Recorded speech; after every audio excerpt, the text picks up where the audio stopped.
Salut, c'est Jonathan. J'espère que tu vas bien. Je voulais t'encourager aujourd'hui en te rappelant que il faut que tu sois la personne qui fait le premier pas. Tu sais, dans la vie, il y a deux types de personnes. Il y a ceux qui attendent que les autres fassent le premier pas, et puis il y a ceux qui n'hésitent pas à faire le premier pas. Et je crois qu'il y a différents domaines dans lesquels il faut savoir prendre les devants. Et je crois que ça aussi c'est important. Toi et moi, on connaît un homme de la Bible qui s'appelle Pierre. Et lui, il a vécu un miracle extraordinaire parce que justement, il a su prendre les devants et faire le premier pas. La Bible dit dans Actes chapitre 3 verset 5, l'homme les regarde avec attention et il est en train de penser, ils vont certainement me donner quelque chose. Mais Pierre lui dit, je n'ai pas d'argent, je n'ai pas d'or, mais ce que j'ai je te le donne. Au nom de Jésus de Nazareth, lève-toi et marche. Pierre va prendre l'homme par la main droite pour l'aider à se lever et aussitôt les pieds et les chevilles de l'infirme devinrent solides.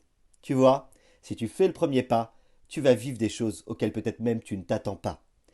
La vérité, c'est que il y a eu tellement de domaines dans lesquels il a fallu que je fasse le premier pas, que je suis aujourd'hui convaincu que cette vérité de la Bible est aussi une vérité pour toi, que tu as peut-être besoin de vivre aujourd'hui.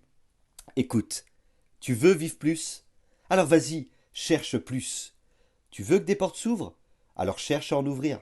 Tu veux travailler pour Dieu? Eh bien, réfléchis un peu et vois ce à quoi tu peux être utile. Propose-toi, investis, mets-toi en avant, n'aie pas peur de le faire et tu vas voir, les chemins devant toi s'aplaniront.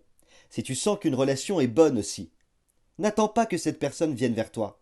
Vas-y, va vers elle, fais le premier pas. Bref, dans tous les domaines, je crois qu'il ne faut pas hésiter à faire le premier pas.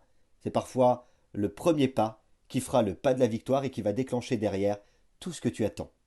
Alors c'est vrai, j'entends certains dire, mais oui, mais comment on fait si ça marche pas? Comment je fais si je fais le premier pas et que ça fonctionne pas? Eh bien au pire, tu recommenceras. Mais si tu ne fais rien, eh bien tu pourras jamais savoir. Et tu vas vivre avec le poids de l'insatisfaction. Mieux vaut essayer, rater et recommencer que de ne jamais essayer et par conséquent peut-être passer à côté de quelque chose que Dieu aurait prévu pour toi. Allez, je te donne quelques petits conseils ce matin. Si Dieu t'a montré quelque chose, alors n'attends pas que les choses viennent à toi. Vas-y. Ce que tu as vu est important. Investis dans la vision. Si tu sens que les connexions ou des relations sont bonnes, n'attends pas toujours que les autres viennent à toi. Toi, va vers les autres. Si tu vois qu'une personne est dans une situation difficile et qu'elle a besoin d'aide, n'attends pas que les autres se positionnent. Toi, positionne-toi. Enfin, s'il y a parfois certaines vérités qui peuvent aider quelqu'un, sois bienveillant, sois laide. N'aie pas peur de dire les choses, même si la majeure partie des gens pensent différemment. Toi, fais le premier pas, positionne-toi et aide cette personne dans la vérité que tu connais. Ce qui est important, c'est de ne pas toujours attendre que les choses se fassent ou de voir les autres les faire parce que malheureusement, à cause de ça, certaines personnes sont passées à côté de tellement de bénédictions. Il faut que tu aies le courage de faire le premier pas. Allez, courage, vas-y. Le premier pas, c'est pour toi. Et n'oublie pas, Dieu a mis son potentiel en toi.